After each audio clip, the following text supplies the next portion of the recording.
Welcome to Politics Done Right. I am your host, Egberto Willies. This is a progressive program that will take the mystery out of politics. This is the program that will encourage you to make sure government becomes we the people. Whether you are liberal, progressive, conservative, or otherwise, you get to air your point of view. We are an independent media outlet that, unlike mainstream media beholden to corporations, we only owe allegiance to you. Remember, you can also send me a tweet at EGBERTOWILLIES. That is at Egberto Willies. Let us engage. It is Politics Done Right.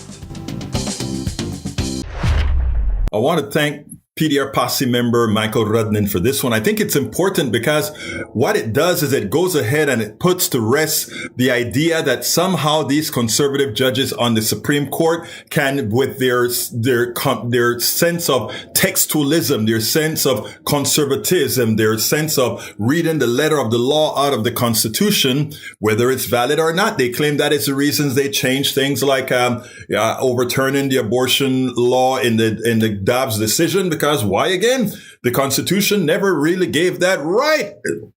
They are textualists. They are going to believe in what the Constitution said. Well, now that the Supreme Court has now that the Constitution, that 14th Amendment in the Constitution, will they honor it? Will they honor it? You know, so they said, well, maybe it doesn't apply to the president. Hogwash.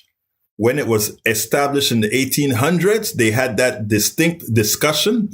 An office of the United States government. The presidency is one of those offices. Check this out. Take it on the other side.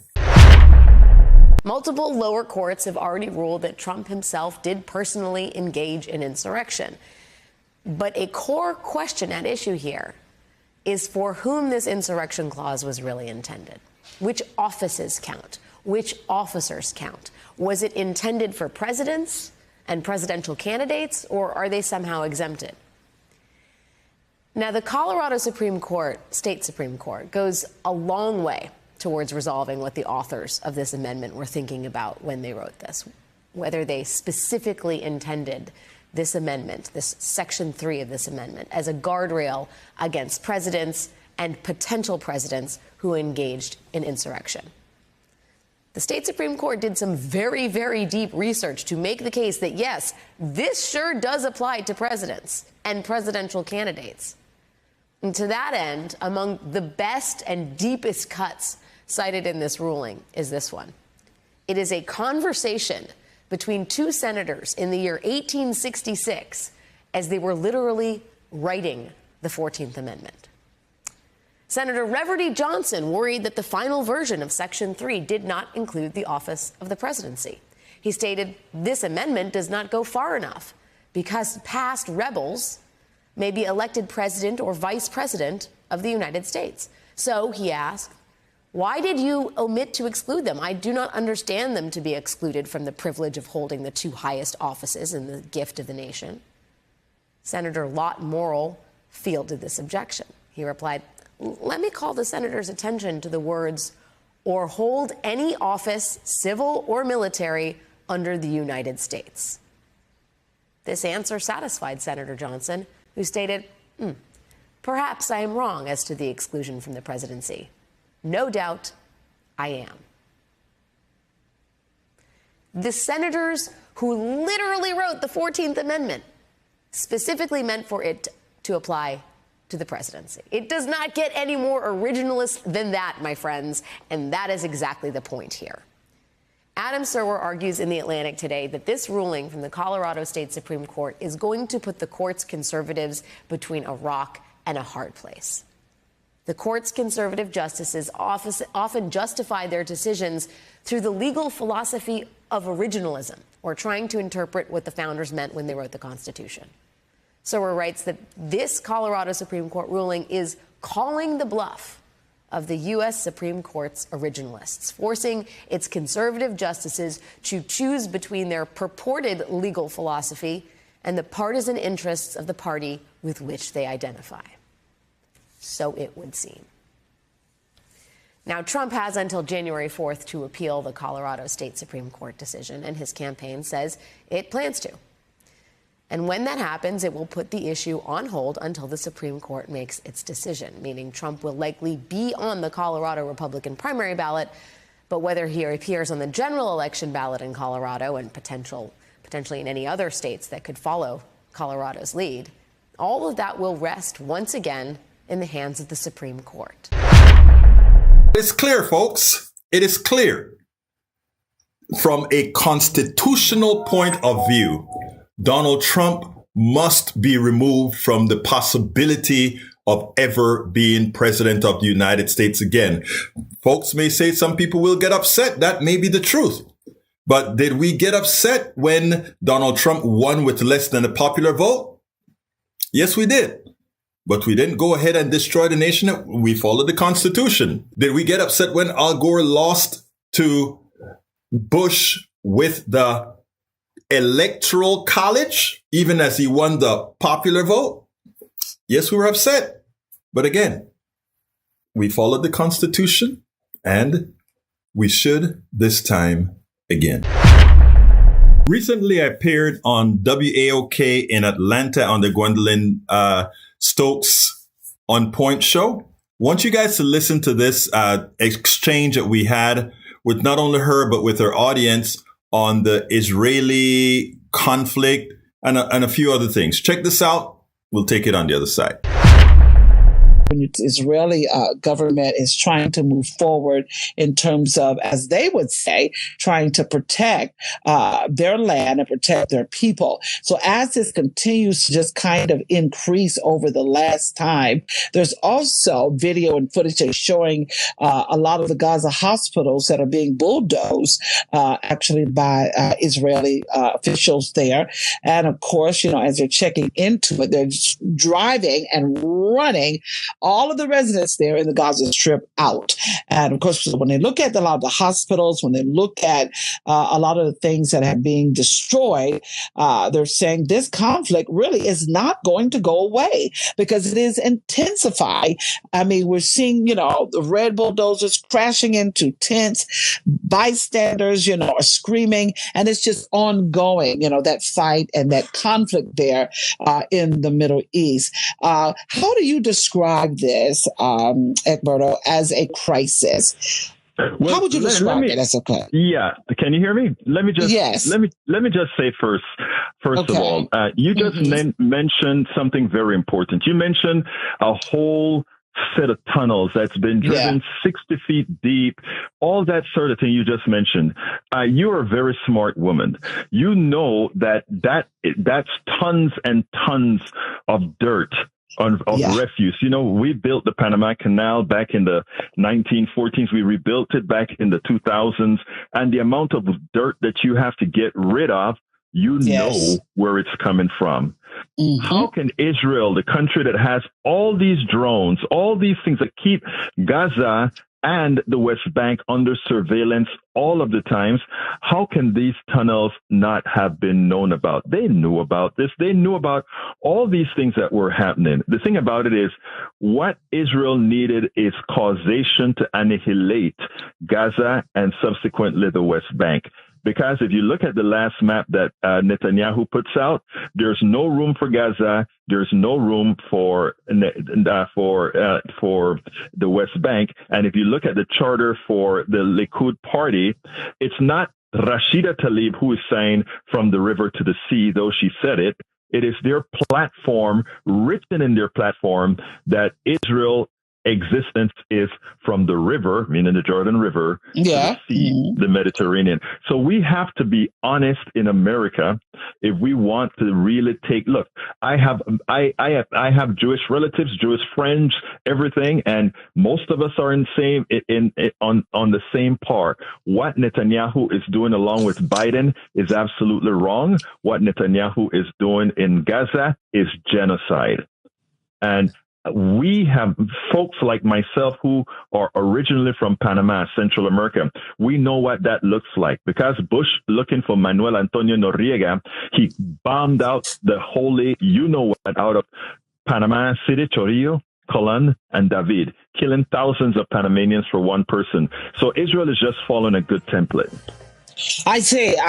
And of course, the relationship that Biden has with them. What is your stand on that? We'll go to break and we'll come back and talk more about it. Join the conversation, 404-726-1380. It's News and Talk 1380 WAOK. Elaborate just a little bit more about the relationship, with the Biden administration and the Israeli government.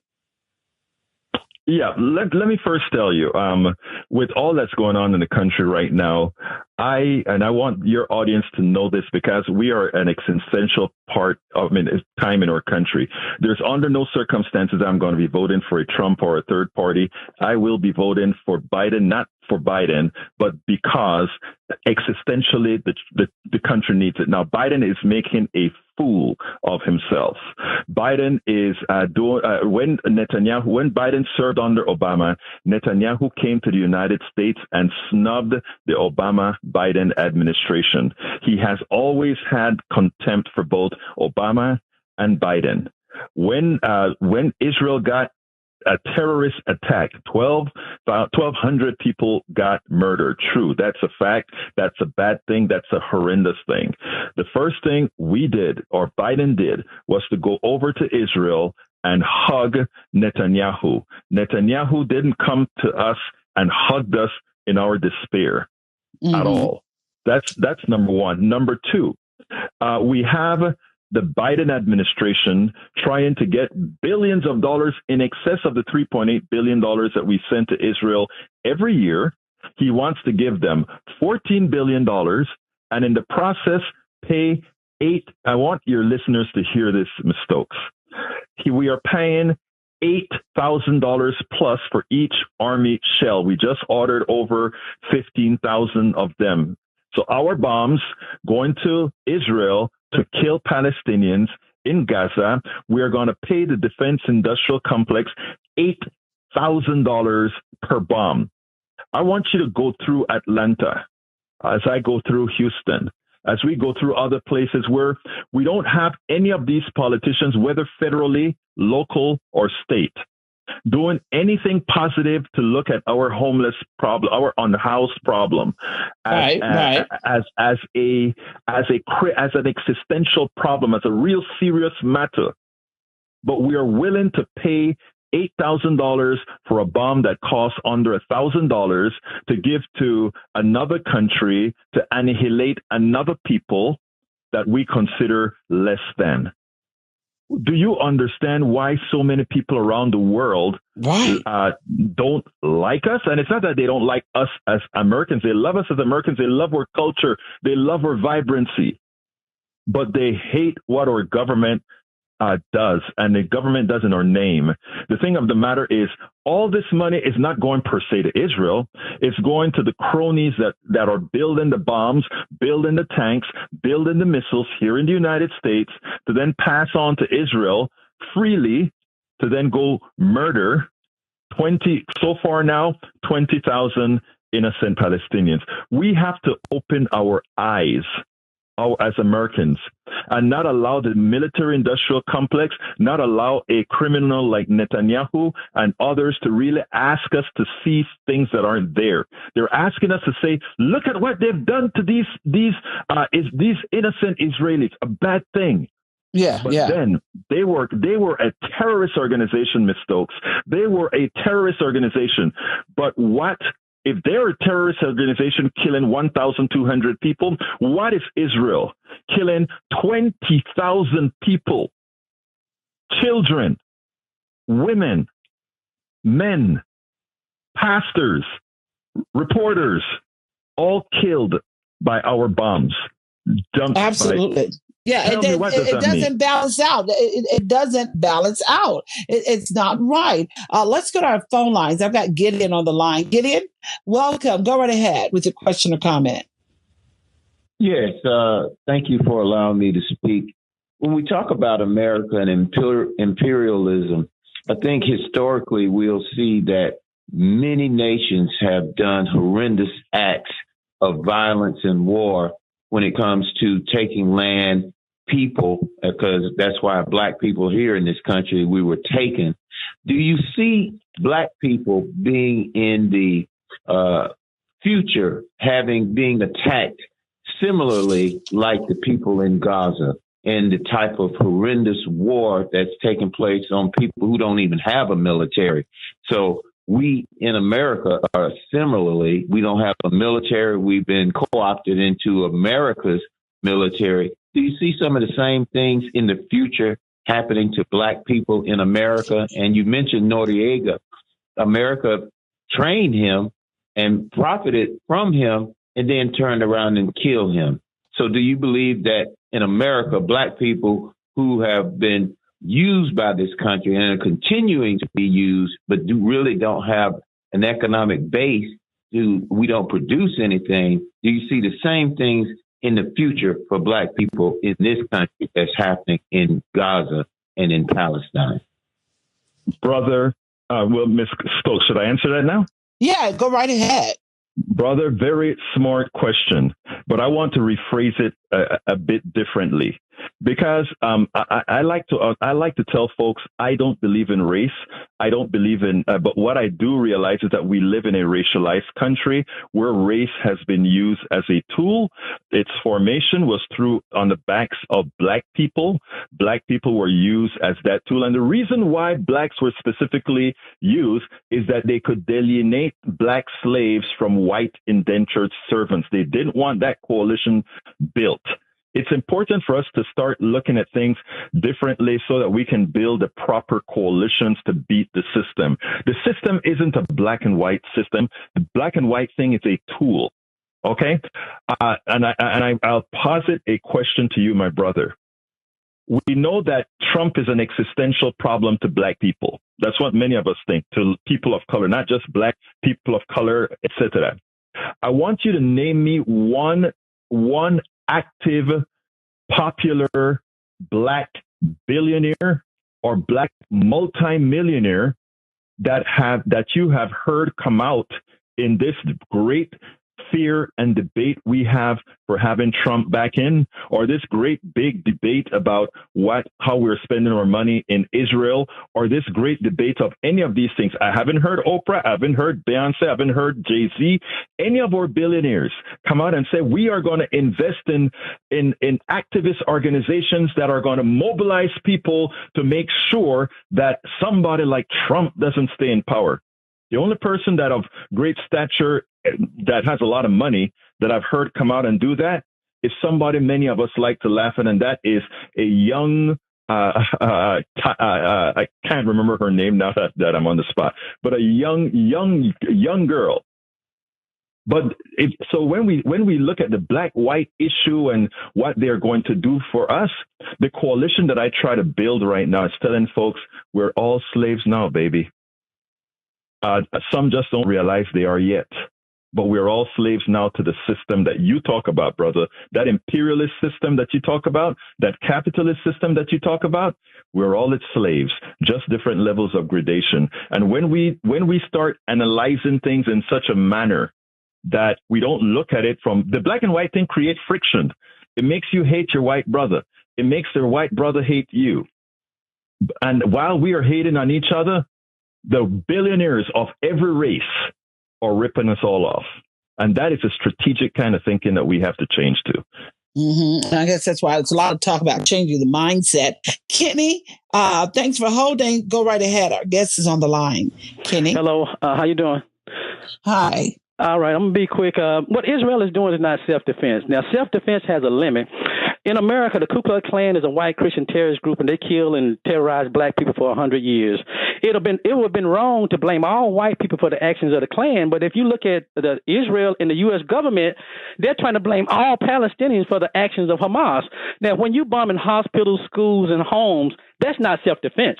When you cut off electricity and gas and you force 1 million people into homelessness, that's not self-defense. Now, I would never vote for Hitler, and I would never vote for Stalin. Joe Biden is helping Israel commit genocide. Now, why would I vote for? I'm not going to vote for Biden or Trump. Now, I can't vote for a man that's committing genocide. We all see this now. I know Joe Biden is committing genocide. I know he's helping Israel bomb schools and hospitals. But I'm going to vote for him anyway. I can't do that. My morality don't let me vote for people that commit genocide. May I answer that, sir? Yes, sir. Okay, and let me put it this way: you are not voting for Biden. We have to stop thinking that we're voting for a person. We're voting for our interest, and our interest, while not to kill Palestinians, our interest, however, is to ensure that somebody that gets in power is not going to hurt you, your brother, your mother, your sister, or anybody else. So my thing is, when I'm voting for Biden, I'm not voting for Biden. I'm voting my interest. And I will do whatever it takes thereafter to curb what Biden is doing in Israel. But I know I know which side I have the ability to bend. And I know one thing is if I get one particular side over, if you watch the way Trump have people walking lockstep and fearful of him. You see, I'm from Panama. I understand the concept of what the judges that just said he couldn't be in Colorado and what's happening to them. If we allow that to metastasize, or if we allow that kind of a fear to occur in our country, you and I, brother, anybody with any kind of a hue, you've got a problem. We are going to have a problem because, again, the fear that I see, the people that are currently sycophants to Donald Trump, is something that if we allow him and if we allow those people's fear to be metastasized, it's going to spread like a cancer. We'll go to break. We'll be back. Radio News and Talk 1380 WAOK. Our special guest on the line with us now, Egberto Willies, host of Politics Done Right. Jihad, welcome. Our guest is on the line. Mr. Willies, go right ahead. Good day to both of you. Good day. Hi, my friend. Good.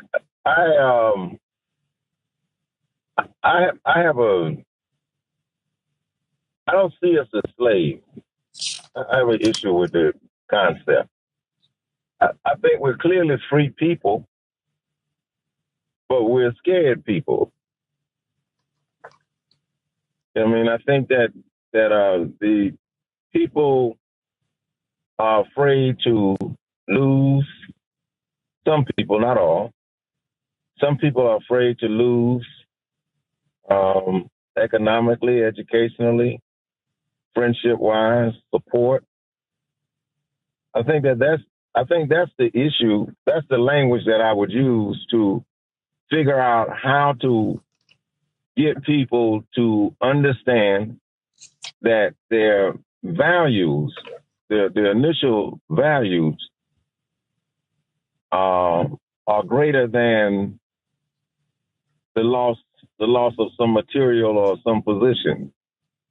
Because clearly these people dominate by fear. They dominate by fear.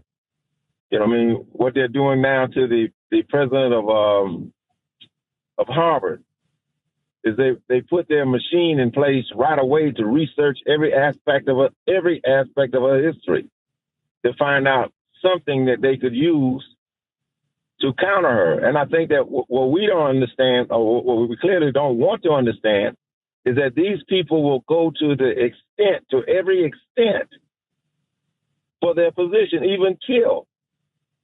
So if we are not in a position or choose not to fight fire with fire to whatever extent we have to, then we'll remain under these people in their domination. And history has shown that. This isn't the first time European people have stole people and stole a land, mass murdered people and mass murdered a land. This is not the first time. And for us not to point that out for fear of losing friendship among some white people or losing their support because we want to tell the truth of history, then that's the risk that we have to take. We dominate them population-wide, worldwide. The problem is they've established this degree of fear in millions of us. And if we never stand up, then history is going to show that we're going to be in this condition forever. Because those people, they don't change. They haven't changed.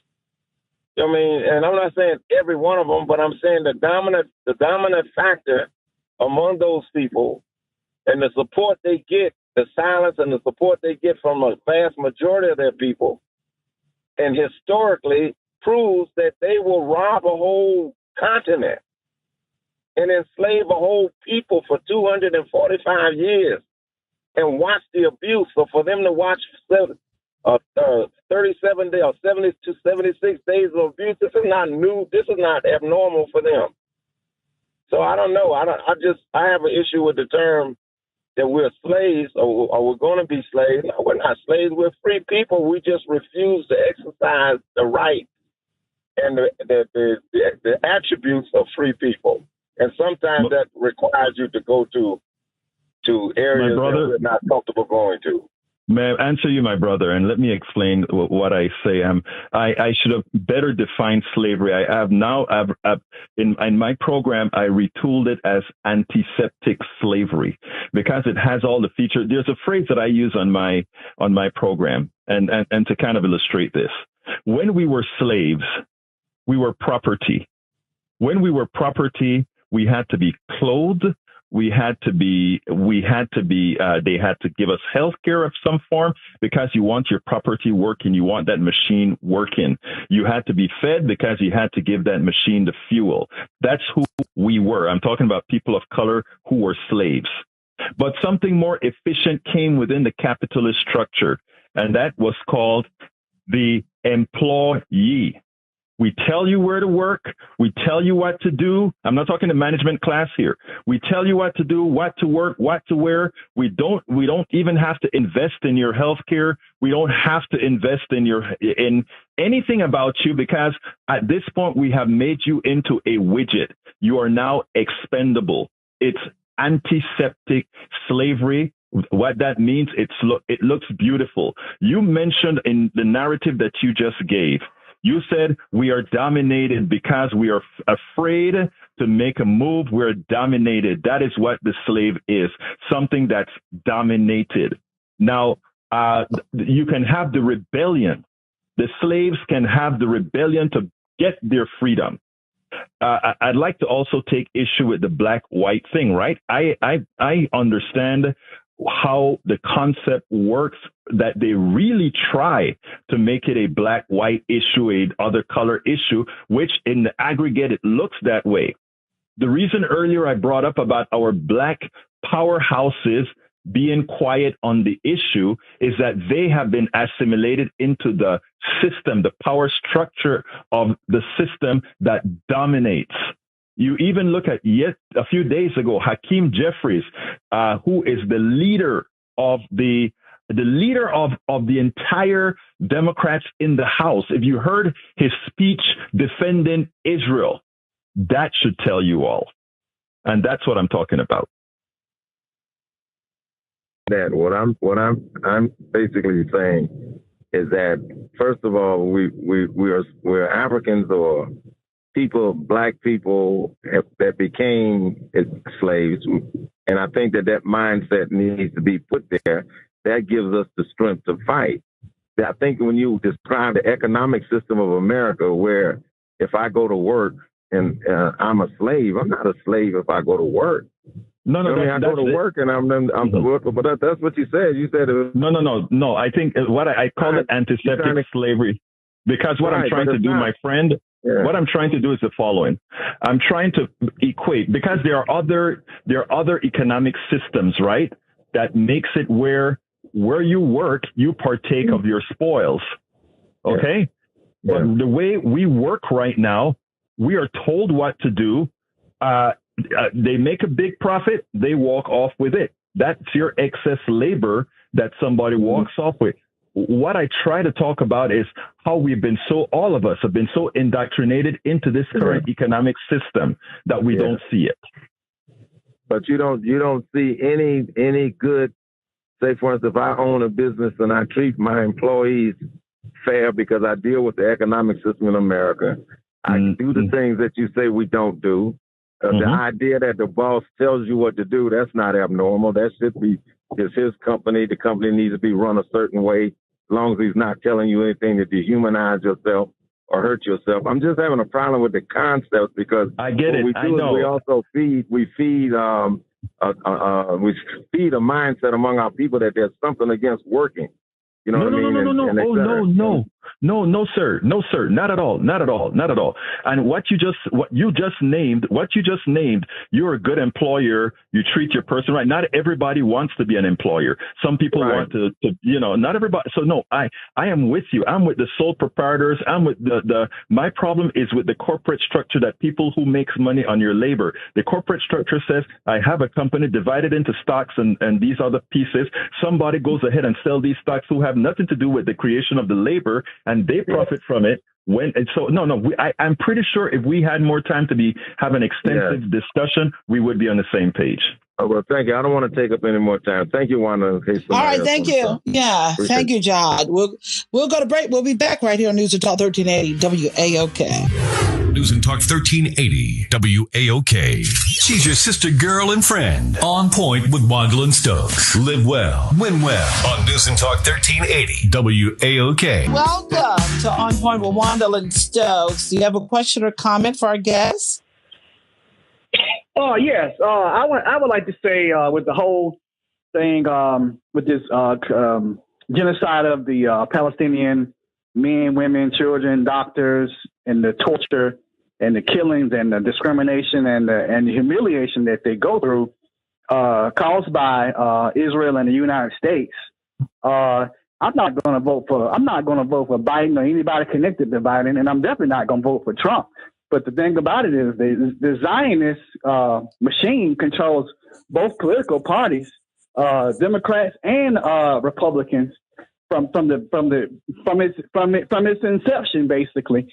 And the thing, like you mentioned from Panama, during the you're from Panama, and if you noticed during the Panamanian War with Noriega, America was testing new weapons in Panama, and they would drop it on the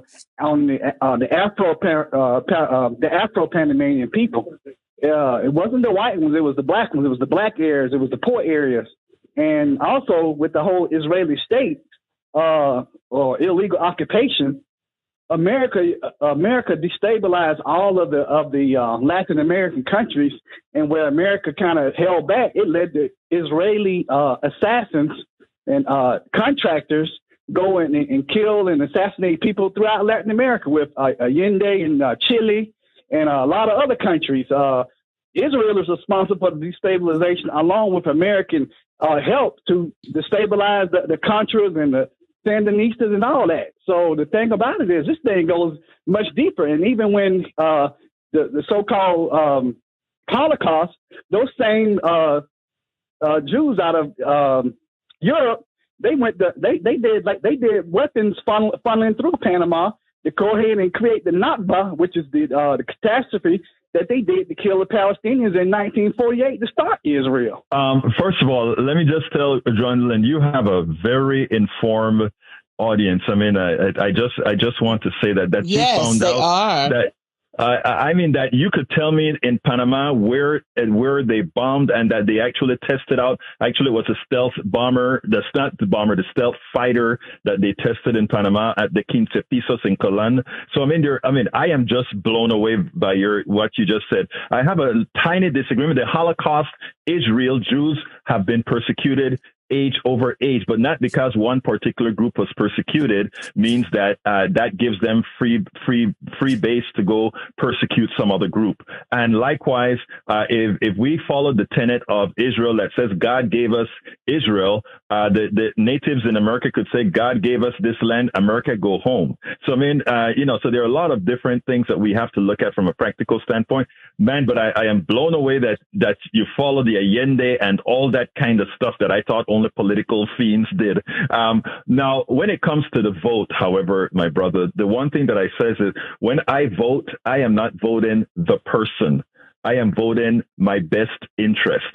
And if somebody says I am, and I say this to you respectfully, sir, if you say you're not voting for Biden and you're not voting for Trump, and many others adopt that method, and let's say they vote for Kennedy or they vote for one of the other third parties, which gives the standard 40% that Trump will always get because of that sect of the country that is really, I'm not going to say what they really are, but that sect of the country, in effect, you are electing Donald Trump. So when I say I vote my interest, I'm not voting Biden because I like Biden. I'm voting Biden because it is my interest based on all the dominoes that would fall dependent on who become the president of the United States. In other words, it's not an emotional vote. It is an actual vote based on what's in our best interest. And I say that respectfully. I understand what you're saying, but the problem is, sir, the Zionists control both parts of I agree. The political parties in America. And the Zionists also control most of the international and multi-international corporations that can I interrupt? Yeah, go ahead. May I interrupt you? Because I don't want people to mistake what Zionists do with our Jewish brothers and sisters. Remember, we got to get a coalition here that actually works. Yeah. And there are bad people in Israel, but most of the people in Israel are good. There are bad people in Gaza and the West Bank. Most of them are good. And we want to have all the good things. And there's a lot of anti-Semitic people that would go out there and say, well, the Jews control this and the Jews control. I don't want to go there. What I want to go is, what are the coalitions we can build to actually take over? Now, what you're saying, if you listen to Hakeem Jeffries yesterday, you can see that Hakeem Jeffries is bought by the AIPAC. That is a group that Israel controls. Right. You can see he's purchased and bought by AIPAC, but he's what we got right now until we, progressives and others with a solid mindset, are able to deprogram those who actually believe in the crap that all these other people still believe in. But we need smart folks like yourself and many others doing the right thing to build these coalitions to make changes, in my humble opinion. Thanks a lot. Stay healthy, stay connected, stay on point. Egberto, what do you say about the Palestinians in terms of, their role? Do you see any wrong on that side? Yeah, look, let me ask you this, Miss Stokes. If you were on a piece of land and decade after decade, you have been pushed out of it violently. Your home have been blown up, et cetera, et cetera. It's going to create a culture of war because you are going to want revenge for the dead. Those 20,000 dead people in Palestine, some of them are going to want revenge. They will never forget that bomb that killed their parents, their mothers, their daughters. And so years down the road, then we may even see this resurface again. Of course it will. Of course. Absolutely. And that is normal behavior. Now, what we need is to create structures that say we don't need the tit for tat. In other words, suppose that South African black folks decided to go tit for tat.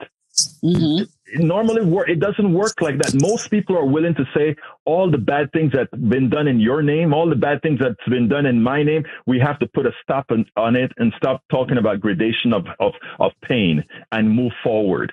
And that is what we have to work towards. What Netanyahu and Biden are doing is a far cry from what we could achieve if we use the 1,200 dead Israelis as a catalyst to get something started, as opposed to destroying the entire Gaza Strip. It would have been much better for humanity than what's occurring right now.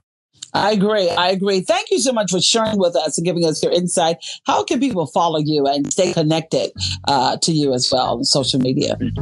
Absolutely. Please go to politicsdoneright.com and you can find everything that you can about what we do, the programs that we have at politicsdoneright.com. If you want to watch us live, politicsdoneright.tv. But politicsdoneright.com is where you would start from. And I appreciate you giving me the option to be here on your program. Yeah, glad to have you. Thank you. We'll have you back. We appreciate you.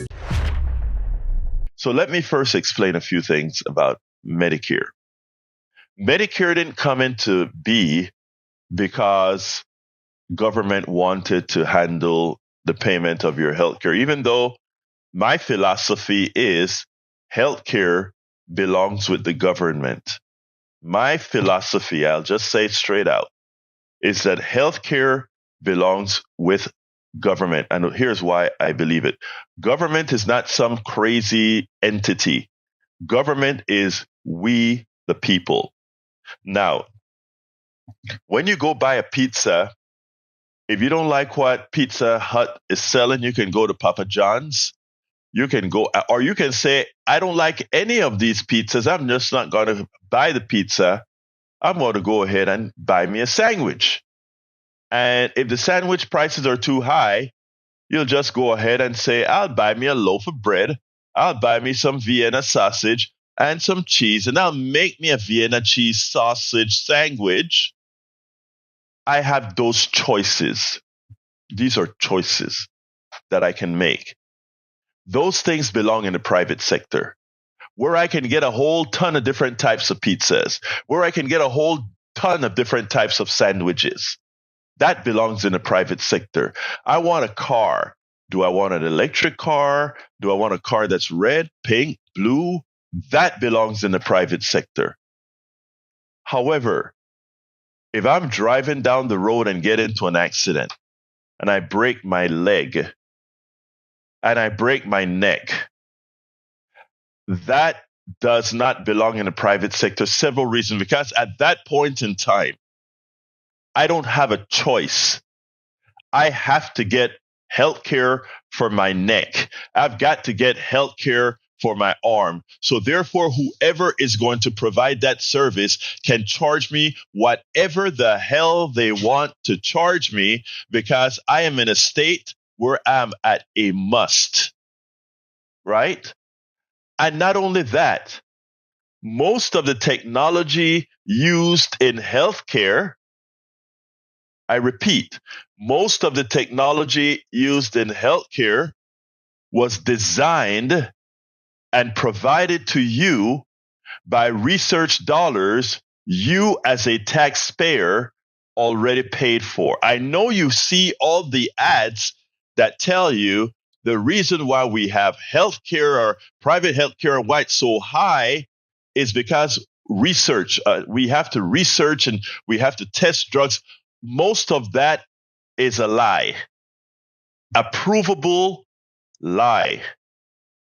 Most of these companies, their largest budget is in advertising, is in marketing, is in bonuses. A little bit of that money goes to research and development. Most of the research and development monies generally comes from you, the government, you, your taxpayer dollars. There's not a question about this. There's all a fidgety math that they like to use, but ultimately, we the people, government, pays for that drug that Moderna is making a lot of money on for COVID. You know who paid for most of the research on that drug? You did. Your RNA technology didn't appear out of magic 1 year after COVID was instantiated by some great company who created this drug. That's not how it happened.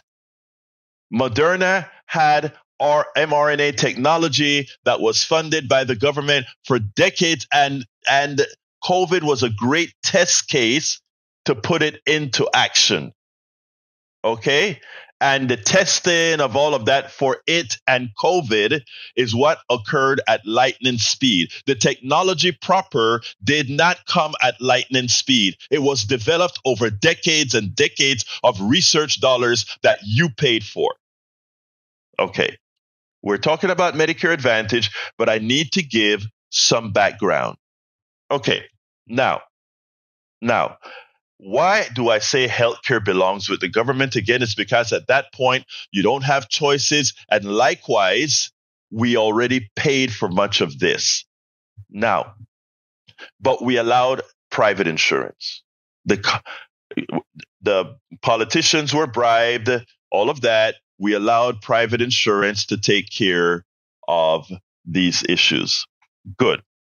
Private insurance meant what? It meant that I am going to take a chance on you paying me a certain amount of money every month, and I'm going to make the bet that you won't get sick, or enough of you that are paying me a bunch of money every month won't get sick enough that I have to spend all the money that you pay me in premiums into getting you healthy again.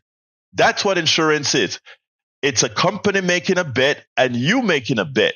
You are betting that you are going to get sick, and that insurance company is going to pay more than you are paying that insurance company. And that insurance company is making a bet that they are going to pay less for your health care than what you're paying in premium. And in the aggregate, that is exactly what happens. They have actuarial tables that say, if I have 1,000 people, about 100 of them are going to get sick. The cost of that 100 is going to be X amount of dollars.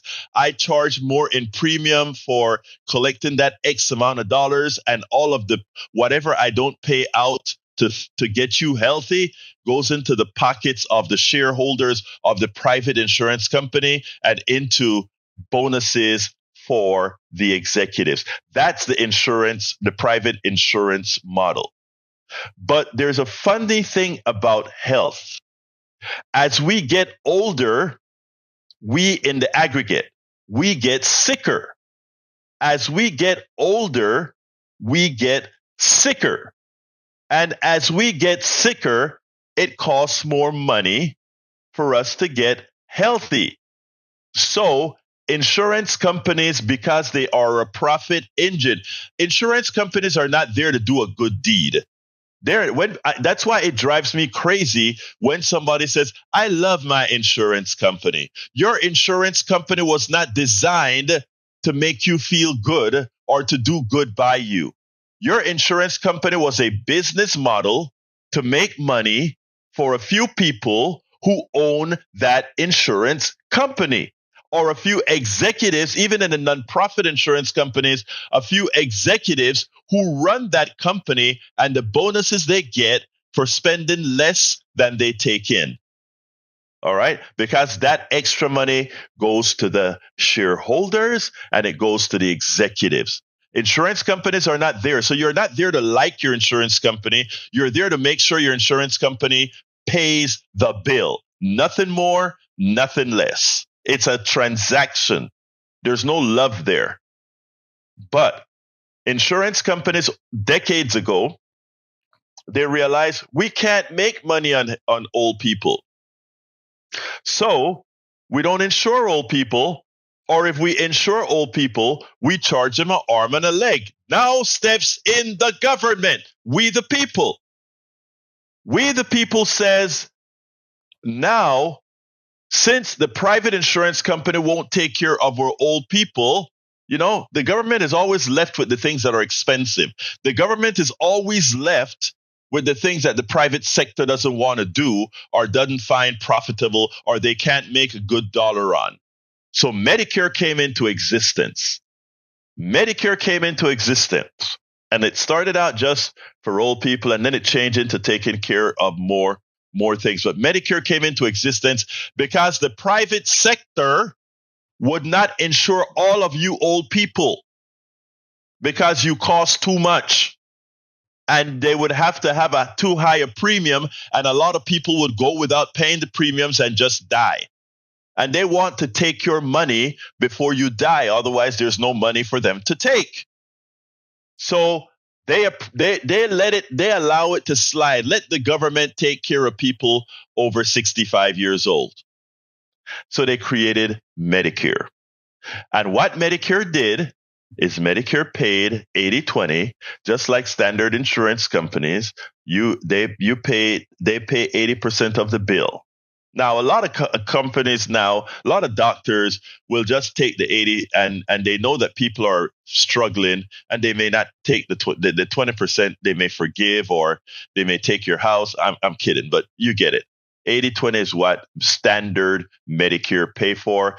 And while senators like Bernie Sanders and others have been trying to get Medicare to cover dental, vision, and ears, the private sector paid off senators not to give those services so that they would have a selling point for Medicare Advantage. Let me stop a second. Medicare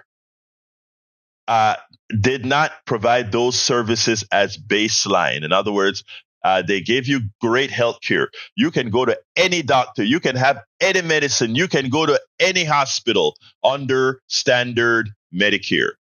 So how is the private sector going to come in now? They see it as a lucrative market. The baby boomers are getting old. That's a bunch of people to insure. Imagine if we could get back into that market. It would be a landslide of money. Okay? And that's what they did. They paid off the government to create Medicare Part C. Let's back up. Medicare Part A, hospitalization. Medicare Part B, doctors, or the reverse, I don't quite remember, is given, you get that standard Medicare. Then, of course, you have Medicare Part D, you pay for drugs, and then you get a Medigap to pay the 20%, right? And you have private insurance that would take over that gap for you. And if you get that private insurance at the time that you get Medicare the first time at 65, they have to give you Medigap, and they have to give you Medigap at a reasonable price, what the current price is for everybody. But here's the kicker. The private sector smells blood. Johnny, I'm coming to you, but I need to finish this narrative. The private sector goes ahead and they see money. Oh, how can we scam again? How can we scam again? And they say, wait a minute, I can go ahead and tell the government for every old person, let's categorize them into 3. Kind of sick, very sick, extraordinarily sick.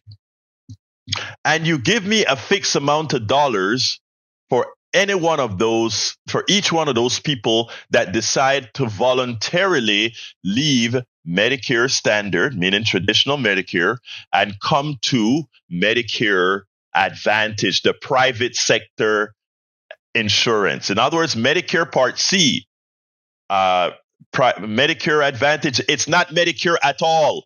It is just private insurance paid for by our Medicare dollars. Again, Medicare, standard Medicare is paid for by the government, and you pay for what you use. Medicare Advantage is private sector healthcare, just like your standard private insurance that always gives you trouble to get healthcare, where you have to beg to get healthcare. All right? So they created Medicare Advantage, Medicare Part C. And they charged the government a fixed amount of money for a whole pool of people. So everybody that signed up for Humana, everybody that signed up for Cigna, everybody that under their Medicare Advantage plan, the government is giving them X amount of dollars for each person. That's why you see between now and December 7th, commercials and ads everywhere on TV. They're spending billions of dollars on trying to get you. That shows you how lucrative it is. Billions of dollars to try to get you to leave traditional Medicare to go into private sector healthcare instead, so that they, for each person that they get, they bill the government either you being sick, very sick, or very, very, very sick.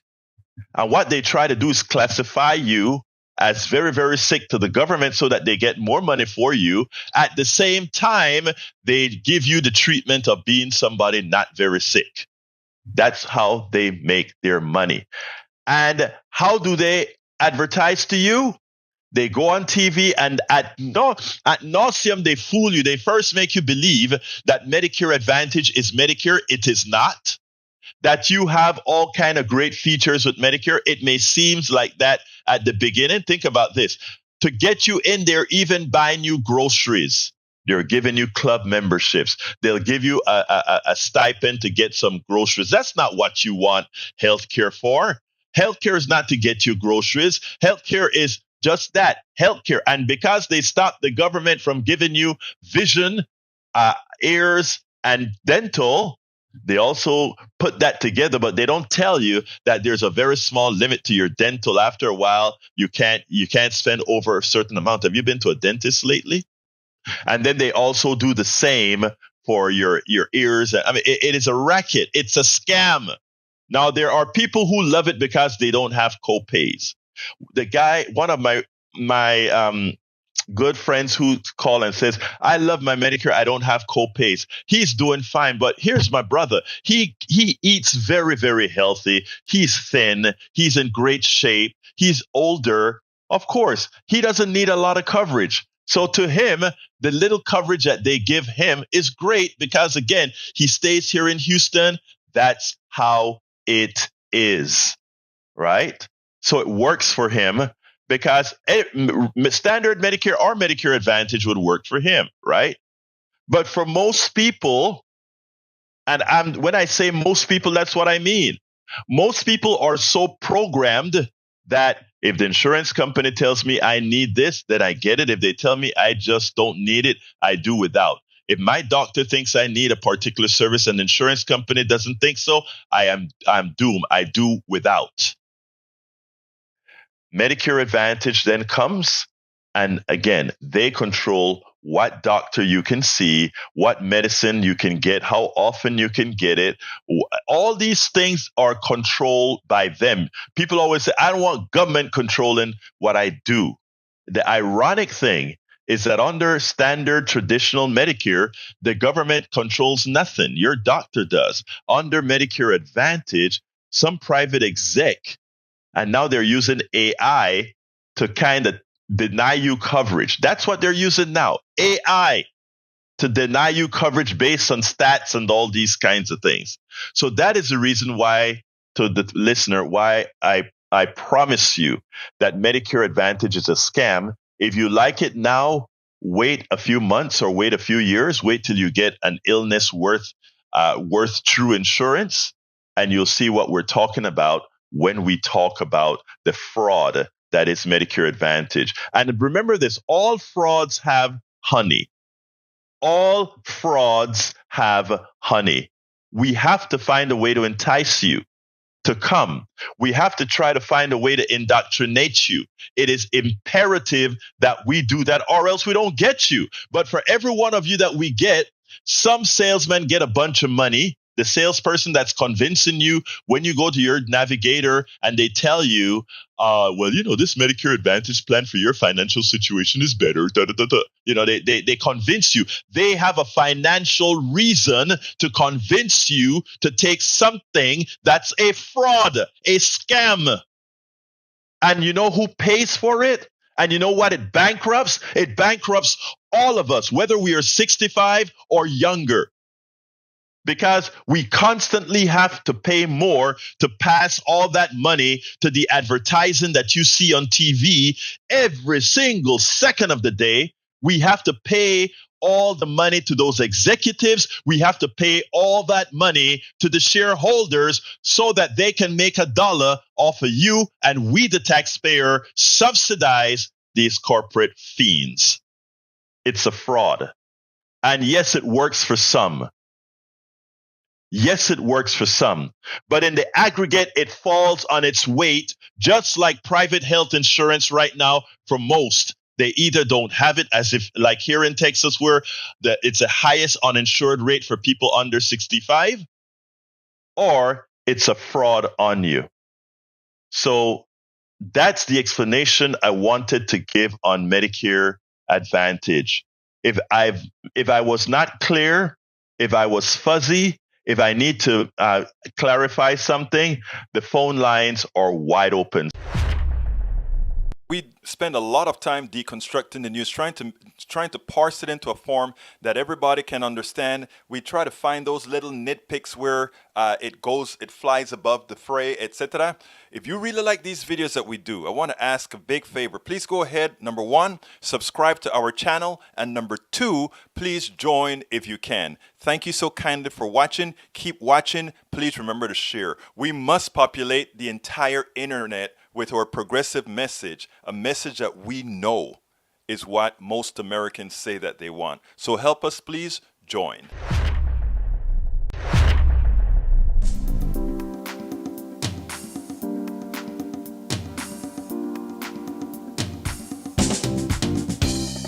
Welcome to Politics Done Right. I am your host, Egberto Willies. This is a progressive program that will take the mystery out of politics. This is the program that will encourage you to make sure government becomes We the people. Whether you are liberal, progressive, conservative, or otherwise, you get to air your point of view. We are an independent media outlet that